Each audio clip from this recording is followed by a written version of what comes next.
Ce sont nos dernières rencontres à l'Opéra du Grand Avignon de la saison 2014 avec les artistes du ballet de l'Opéra du Grand Avignon pour La Fille mal gardée qui aura lieu dimanche 1er juin et mardi 3 juin à l'Opéra du Grand Avignon. Et c'est avec Anthony Beignard que je commence cette rencontre. Bonjour Anthony. Bonjour.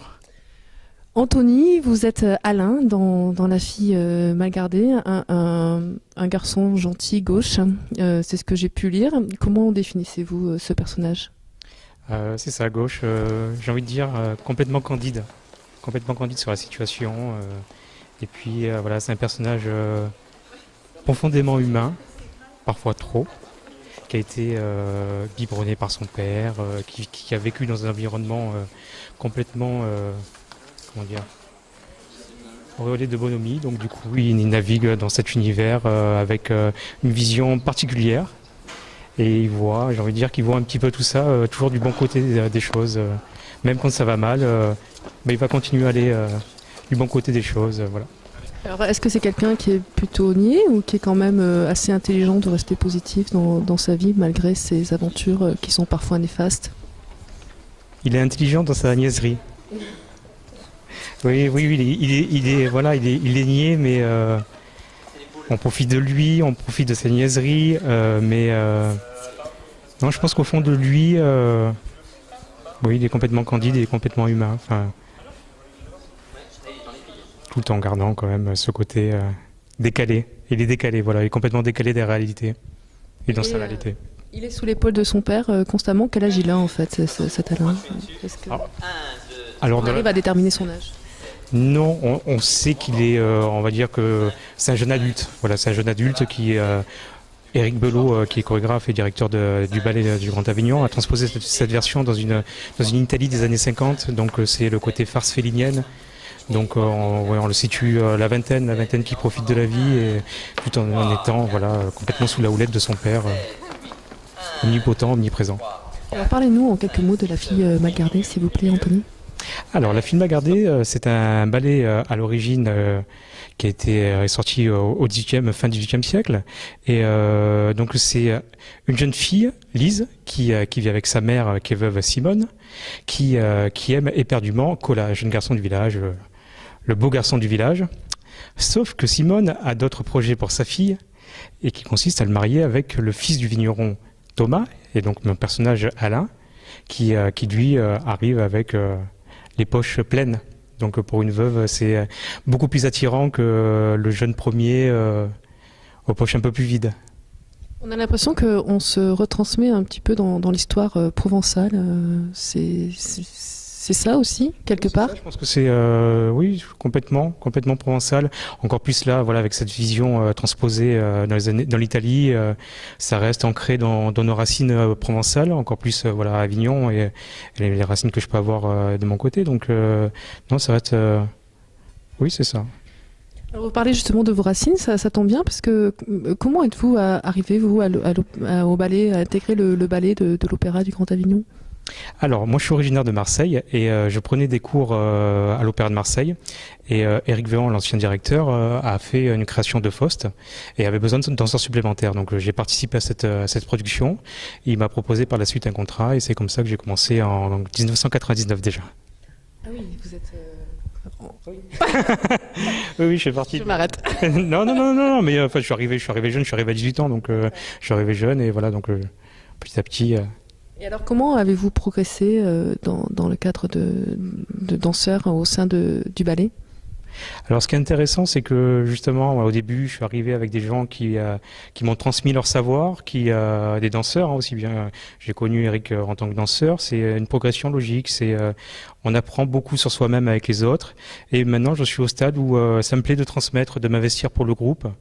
Et c'est une progression logique. On est dans la phase de la pédagogie maintenant, où on a envie de transmettre aussi aux autres, tout en continuant en apprenant sur soi-même tous les jours.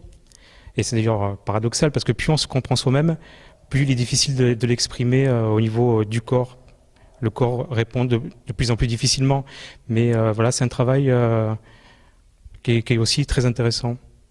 Vous trouvez d'autres façons pour vous complaire dans cette activité-là avec d'autres vous parlez de transmission, vous parlez de partage. Est-ce que c'est une façon pour vous d'évoluer aussi au sein de la danse?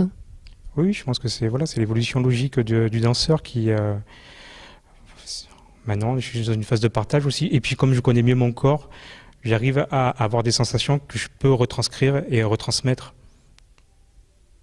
Vous vous occupez aussi de la communication du ballet de l'opéra. Quels sont vos rôles respectifs dans ce cadre-là? Alors, c'est quelque chose que j'ai fait avec Eric. Je m'occupe de la communication numérique sur les réseaux sociaux principalement, que ce soit Facebook, Twitter, Instagram, et ça permet justement aux gens d'entrer dans le quotidien du danseur ou même de l'opéra, parce qu'on a toujours peut-être cette barrière un peu élitiste de l'opéra qu'on essaie justement pas de briser, mais on essaie de casser cette barrière qu'il peut y avoir et d'avoir un contact beaucoup plus direct avec notre public en allant le chercher, comme l'open bar qu'on a fait, comme au Capitol Studio. Enfin, c'est un moyen d'avoir un échange direct avec notre public et c'est très important pour nous.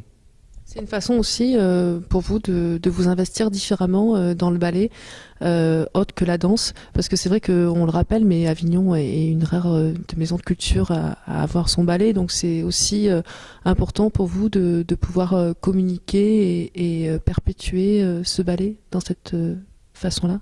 Oui, c'est d'autant plus important que ça nous permet d'avoir une aura beaucoup plus nationale.